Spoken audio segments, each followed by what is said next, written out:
just been started up after a week of sitting.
Okay, I'll do a quick video on this. This is my 1989 Yamaha FJ1200. A few trick bits on this one. It's my baby, this bike. I love it. I've had it for a little while, not massively long, but it's a project off a chap who'd done some of the work on this bike and really taken care of it. So credit to the previous owner. I've changed a few bits and bobs over my time with it. So I'll go through those right now. So yeah, it's not your standard FJ. Obviously they have a bit of a reputation for being good mile munchers, but a little bit soft and a little bit heavy. This one, you can really do a lot with these bikes. It's amazing how you can transform these. So I'll start with what this bike's had done. So first things first, Renthal bars, ABM top yoke conversion with Renthal bars, and it's got these AS3 offset adapters. So what they do is they raise the bars another 20 mil and bring the bars back 25 mil. So probably one of the most comfortable bikes I've ever had, to be fair. Super comfortable bike. It's got I think these are phased 1000 master cylinders, I think, correct me if I'm wrong. They make a massive difference to stop him. This bike's got progressive front springs. Wow, what a difference they make. It really stiffens up the front end on these. Huge difference. No dive, quite aggressively stiff actually. It's quite a focused bike. You know, handles like a 600 really. Pretty impressive, good upgrade. So it's got these 300mm wavy discs on. I think they're a brand called Arashi. I can't remember off the top of my head. It's got R1 blue spots on it with braided lines. This thing stops. It really does stop with that master cylinder and those R1 blue spots. They did need a good service. They tend to get a bit sticky if they're left, but once they've been cleaned up and resorted, amazing. Exhaust wise, it's got Devil 4-into-1 headers, quite a period set of headers, I'd imagine. Not something that you see for sale really anymore. I got lucky and part exchanged some other parts for these off a chap that didn't need them, repainted them. Sounds awesome, and it makes a hell of a difference to performance. You do lose a tiny bit of low end, but in the top, this 4-into-1 setup does make a difference. It's got a big aftermarket aluminium oil cooler, which helps as these bikes do get quite warm. You know, it still gets fairly hot on summer days, but not half as bad as you'd expect from a stock bike. Yeah, big alley aftermarket intercooler does make it. Sorry, not intercooler, oil cooler does make a difference. Moving on, carburetor wise, not that you can see it, this bike runs stage 3 equivalent jetting, so it's got RPM dual pod filters off the XJR parts website. You can buy those. They're like a foam dual air filter, gets rid of all the airbox. It has 125 main jet and 45 pilots at the moment. Dialed those in with the needles, mixture settings changed, just this and that, float heights set up properly, and it is a flying machine, this bike. It really goes. I think about 120 odd horsepower, something along those lines. Stock, I'd imagine this bike's probably putting out somewhere between 130 and 140. Now it's a fast bike, and these have a lot of torque as well. The torque's instantaneous from about 2000 RPM upwards. You get the carb set up right on these with the filters, and you can retain the low end torque, and this bike does. It really does pull hard. Rear end wise, so we've got this PowerTech UK rear end can. Check them out. I think they're on Facebook, PowerTech UK exhaust and dyno. It's proper carbon fibre, has a baffle in. It's about 150 quid. Sounds the nuts. They do all sorts of different exhausts for the well, not just these, any bike really with a 51mm fitting.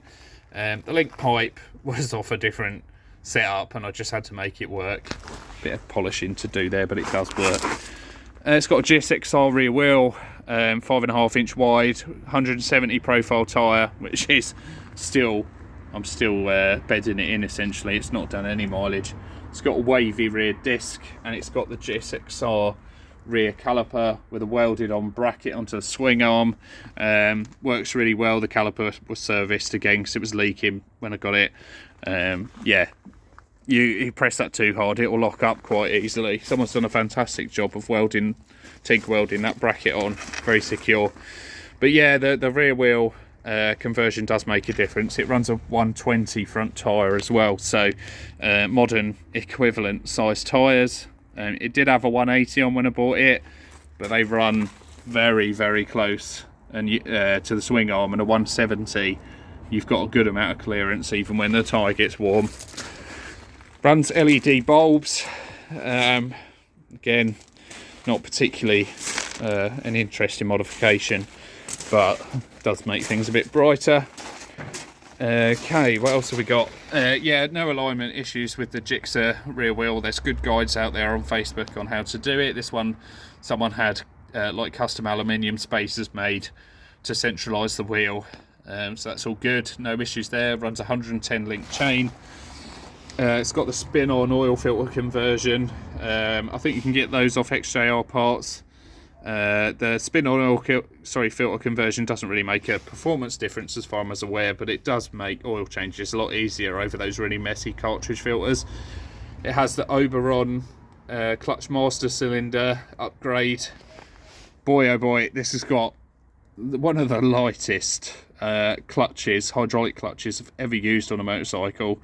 I put new plates and a spring should I say, because it's got a weird diaphragm type spring, this bike, in it when I got it, because the clutch was knackered. And it is so light, it's so nice to use. You never get tired. You know, your hand never gets tired from operating the clutch. Just like, well, I had an XTZ750 not long ago. My god, that thing used to kill my fingers on long rides. Whether there was something wrong with it, I don't know. But that's about it really. She is old. It's done a lot of miles, this bike. It's got some battle scars, hence the stickers. They cover up some lacquer peel and stuff, but yeah, it suits the bike, and they're all period, you know, from the 80s. But yeah, thought I'd do a little walk around of this machine. So she'll be staying for a long time with me, this bike. Great bike for 2-up riding. Just munches the miles a gallon, pretty terrible with the upjetted carbs and the filters. I'm getting like maybe 30 miles per gallon, 25 to 30 miles per gallon if I'm lucky, much the same as the tuned up Bandit 1200 I used to have. Miles a gallon's pretty shit, but you don't buy these bikes for that really. If you want a bike that's really good on fuel, then maybe buy like a Phaser 600 or something like that. But even so, you know, if you take it steady, you can improve that, and this bike will just cruise all day. I think you can do like 90 to 100 miles an hour at like 5,000 and something RPM. You know, if you're after one of these, I would wholeheartedly recommend buying one. Take your time. You can get really, really bad examples of these that are rusty. I have broken a few. One that had a rotten frame where it just, like, if they're neglected, they fall to pieces. The rear swing arm linkages seize right up and totally mess the handling up. Headstock bearings fall to pieces. Original exhaust collectors fall to pieces. What else is there to mention on these? Just check as well the regulator, rectifier in the alternator's not cooking the battery. Sometimes they can overcharge the battery and overheat the battery. You can replace those. I don't think they're particularly cheap. One other thing to mention if you're looking at buying these bikes is don't worry too much about when you start them up that there's like a slapping noise. These bikes run a primary starter chain which hasn't got a tensioner as far as I'm aware, and as they get older that starter chain has a bit of a tendency to slap around. It isn't, generally speaking, unless your engine's completely knackered, it's not gonna fall off, it's not gonna smash anything. They're just noisy, and at idle they do make a bit of a rattling sound. It should quieten down as the bike warms up. If the carburetors aren't synchronized well on these, they rattle their heads off. So if you've got one that's noisy and chugging, get the carburetor sorted out as your first port of call. That's about all I can say really. If you want something fast, big, stable machine, this is the thing to get, and they're cheap at the moment as well. I mean, I would imagine I didn't pay much for the bike at all as it was, because it needed a bit of work. And I've probably spent like 600-700 quid on it in bits. You know, I has a Hagen rear shock as well, but modifications, maintenance, and getting it tip top mechanically, it's about 600-700 quid I've spent on it. And it was worth every penny. You know, as I say, you can just jump on this bike, start it up, go as far as you want. It won't let you down. It's really, really quick. It will keep up with a lot of modern stuff if you're brave enough around the corners. But that's about it. Thanks for watching. Hope you enjoyed the video.